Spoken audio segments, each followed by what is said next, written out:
You versus irrational behavior. Oh my God. Have you ever been, let alone a negotiation, but a conversation with someone who is very irrational? Okay, well, today I'm going to give you some tips on how to win in those types of conversations because we all know dealing with people like that is so difficult, frustrating. About to sage, take a shower, cleanse. Don't worry. I am here to help you. I would define my negotiation style to be an emotional, intelligent based. I know the difference between being aggressive and being assertive.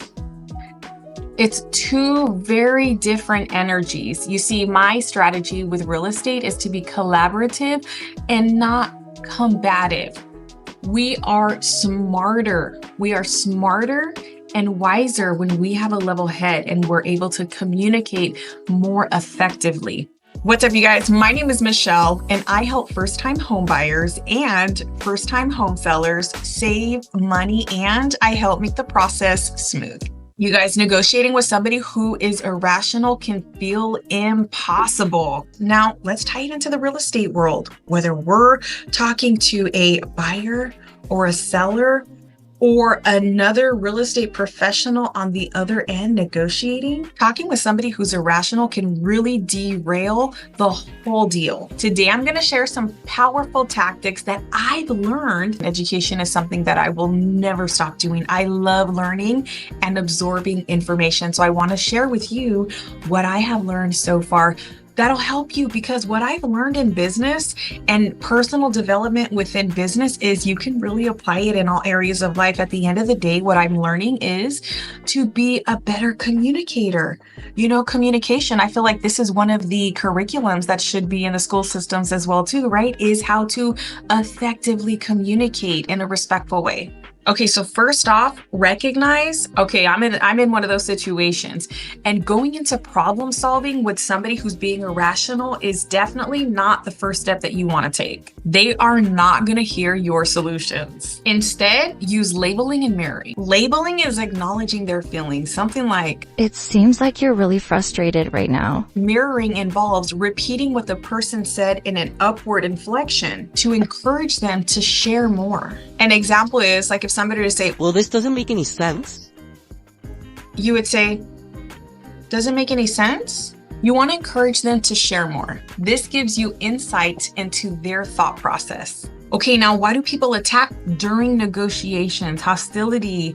Why do people do that? It usually boils down to one of three reasons. The first one is pressure. They feel like they are in a huge amount of pressure right now. Number two, not feeling heard. They don't think that you're listening to them. Number three, manipulation. They're trying to manipulate you. The fear of loss is the biggest driver behind irrational behavior. People need to feel heard and understood. If we don't take the time to listen, we're likely to miss out on the why behind the behavior. Imagine you're trying to grow a delicate flower. If you start dumping water and fertilizer on it without understanding really what it needs, you might end up doing more harm than good.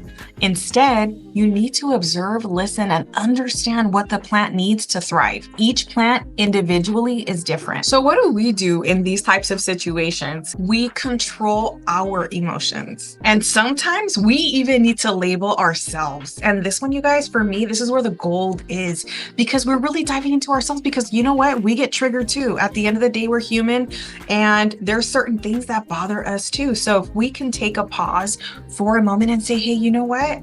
That triggered me.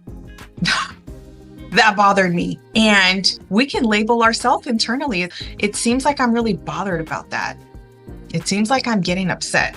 Why? What's triggering that? Go internal, because this right here helps diffuse your emotions. And sometimes we know this ahead of time, especially if it's a phone call or a meeting that we're going into and we already know we're going to get triggered. We can do this ahead of time and vent it out. Find somebody to talk to. Go back and forth. get it all out of your body. And I promise that also really, really does help too, but label ourselves. And then also our tone. Our tone is everything. We can literally calm down the other side by maintaining a level head and by maintaining a calm and neutral voice as well. So we don't need to match their energy. That's actually a really big mistake. Do not match their energy. We need to remain cool, calm, and collective. The minute we remain calm and we give pause and really understand where the other person is coming from and listen, it changes the landscape. It changes the dynamic of the conversation. It's magical. All right, guys, to sum it up, recognize when someone's in an irrational state. Use labeling and mirroring to understand their perspective. Figure out the why in their behavior. Why are they acting like this? Manage your own emotions and don't rush. Give this process time. Whether you're in a high stakes negotiation or you're having a hard conversation, these principles can really help. What's a situation that you guys have been in where the other person was irrational? How did you guys handle that situation?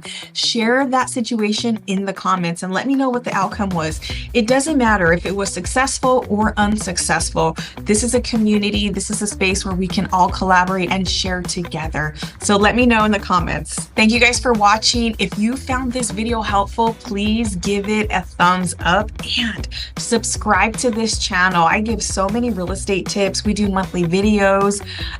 Soon to be coming, you guys, are neighborhood tours. Let me know in the comments too what you guys would like to see more videos of. I'm really trying to expand and offer videos that would really be meaningful for you guys. And I know a lot of people here are globally too, and they're moving here to California in the Southern California area. And they don't know what the neighborhoods look like. So I'm gonna drive around. I got a dash cam. So I'm gonna do some neighborhood tours as well too. So stay tuned for that. Check out the links in the description. And until next time, you guys, stay smiling, stay savvy, stay cool, calm, and collective. You got this. You can do it.